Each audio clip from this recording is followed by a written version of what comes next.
అష్ట విధములైనటువంటి గురువులను శాస్త్రం చెప్తుంది. బోధక గురువు, వేదక గురువు, నిషిద్ధ గురువు, కామ్యక గురువు, వాచక గురువు, సూచక గురువు, విహిత గురువు, కారణ గురువు అని. ఇందులో పరమ పవిత్రమైనటువంటి స్థానం ఎవరికి చెందుతుంది అంటే కారణ గురువుకే చెందుతుంది. అల్ప స్వల్పం ఏమో కొంతవరకు మిగతా గురువుల సహాయం చేయవచ్చు. అయితే కారణ గురువు శివజీవైక్య సంధానాన్ని అనుభవపూర్వకంగా శిష్యునికి తెలుపుతాడు.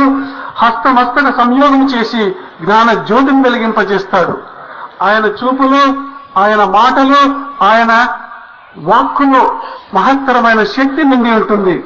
అటువంటి గురువు కొరకు వెదకాలి, పరిశీలించాలి, పరీక్షించాలి.